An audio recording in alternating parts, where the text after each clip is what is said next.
안녕하세요. 저는 가톨릭대 의예과에 합격한 시대인재 N5기 졸업생 22살 최유진입니다.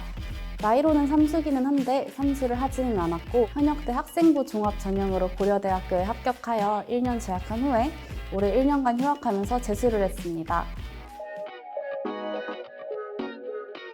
제 N수의 가장 큰 시작 계기는 현역 때 수능에 최선을 다하지 못했다는 아쉬움이었던 것 같습니다. 아무래도 저는 학생부 종합 전형을 준비하다 보니까 다른 학생들에 비해서 정시에 투자할 시간이 턱없이 부족했고 그래서 결과적으로 그렇게 썩 만족스러운 수능 결과를 얻지는 못했습니다. 또 올해 1년이 지나면서 재수에 성공한 친구들의 사례를 보다 보니 나도 한번 마지막 기회로 해볼 수 있지 않을까라는 마음에서 시작을 하게 되었습니다.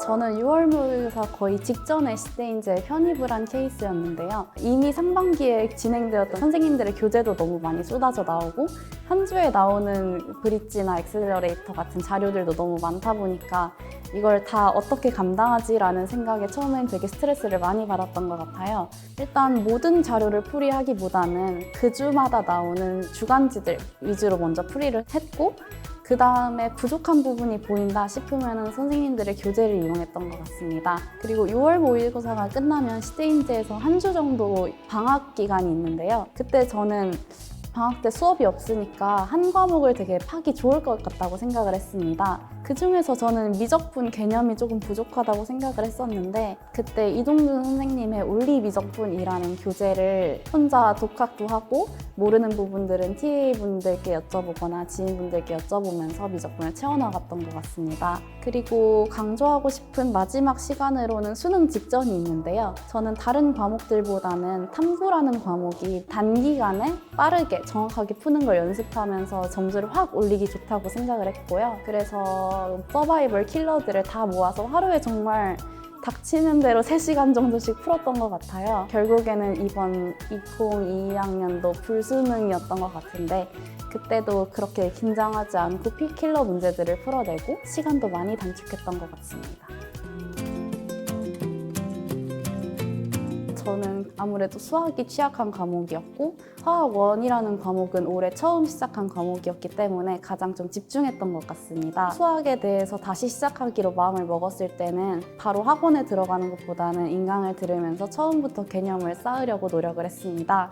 그리고 이제 저만의 공부법이라고 할 수 있는 것들 중에는 오답 노트를 만들 때 직접 문제를 쓴다든지 문제를 다 오려서 붙이는 것은 시간이 너무 많이 걸린다고 생각을 해서 그 문제를 직접 사진을 찍고 제가 이용하는 아이패드 노트 필기 앱에다가 붙여서 그곳에서 풀이를 했던 것 같습니다. 그러면서 이제 점점 모의고사들이 쌓여가고 제가 취약한 부분이 어디인지를 알게 됐는데 그때마다 그 부분들에 대한 문제를 모아놓은 것을 좀 하루에 몰아서 풀면서 감을 훨씬 높게 익히는 그런 공부를 했던 것 같습니다. 화학 1도 처음 시작할 때는 인강으로 개념을 잡았는데요. 인강을 들을 때까지는 문제가 딱딱 잘 달라붙진 않는데 라는 생각을 했었는데 시대인재에 왔는데 다양한 문제 풀이도 있었고 또 제가 시대인재에서 좋아했던 신지호 선생님이라는 분이 계신데 그분 커리큘럼을 정말 착실하게 따라가고 복습하라는 거 열심히 복습하고 하면서 점점 감을 익혀 나갔던 것 같습니다. 슬럼프가 없지는 않았던 것 같아요. 근데 제가 슬럼프가 기억에 크게 남지 않고 큰 타격을 주지 않았던 이유는 평소에 공부를 하던 루틴을 그대로 따라가자는 생각에서 나온 것 같습니다. 저만의 계획과 시간이 딱딱 정해져 있어서 그걸 따르다 보니까 그냥 자연스럽게 슬럼프도 넘어간 것 같습니다. 수실 컨설팅에서는 김형준 컨설턴트님을 만났습니다. 내신을 완전히 버리기는 아까워서 학종 3장 그리고 논술 3장을 쓰기로 마음을 먹었습니다. 이때 수시 컨설턴트님께서 저한테 되게 좀 희망적인 말들을 많이 해주셨어요. 정시가 혹시 잘 안 되더라도 수시에서 충분히 만회할 수 있을 정도로 잘 쓴 것 같다 이런 말씀을 해주셔서 마음의 위안을 얻었던 것 같습니다.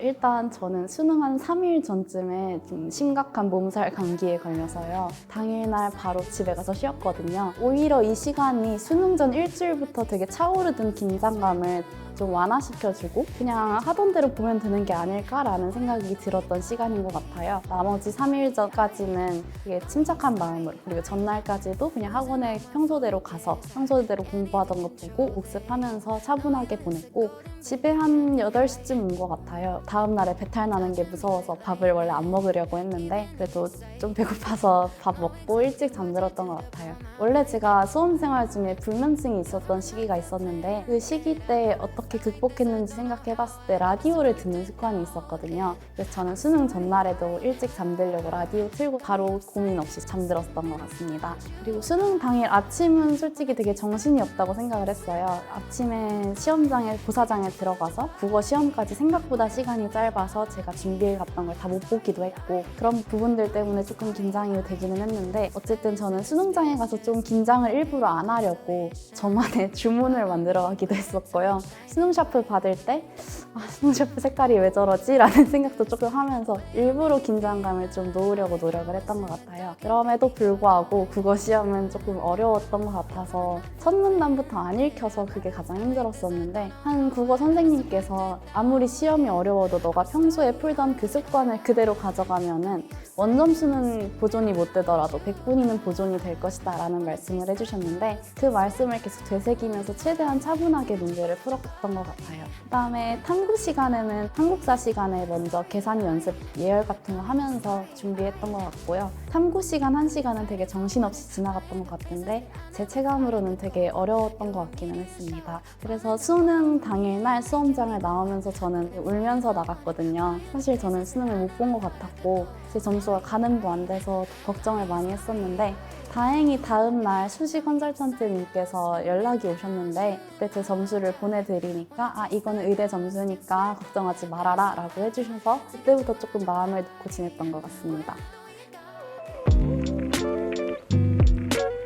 수능 공부를 어떻게 할까요? 라는 질문을 많이 받는 것 같은데 사실 이거는 정해진 답은 없다고 생각을 합니다. 사람마다 재능과 노력의 정도도 다를 것이고 강한 과목, 약한 과목도 다를 거고 자기가 공부할 수 있는 총량이나 시간 나누는 비율도 다를 것이기 때문에 무조건 요거를 하면은 성적이 오른다 이렇게 말씀은 못 드릴 것 같은데, 제가 조금 당부하고 싶었던 말은 어쨌든 수험 생활을 1년 동안 하면 주변에 커뮤니티도 있고 아니면 옆에 있는 친구들 이렇게 관심 가지면서 쟤는 이런 공부를 하는데 나는 이러고 있어도 될까? 이런 의심들을 할 때가 오거든요. 이럴 때 주변에 휘둘리지 마시고 주변에 TA 분들이나 아니면 과목 선생님들 아니면 학습 상담 선생님들께 도움을 요청하시면 더 좋은 방향을 제시해 줄 것이기 때문에 좀 주변에 휘둘리지 마시고 능동적으로 자기의 길을 개척해 나갔으면 좋겠습니다. 1년이라는 수험 생활이 생각보다 길기도 하고 짧기도 할 텐데 그 사이사이에 되게 사소하게 절망할 때도 있고 좌절할 때도 있고 시험을 잘 보면 기쁠 때도 있을 수 있는데요. 그런 사소한 변화들에 완벽하게 차단되려고는 하지 말고 적당하게 대응하면서 좀 힘들 때는 울어도 되고 하니까 편안한 마음으로 1년 장기 레이스 잘 마무리하셨으면 좋겠습니다.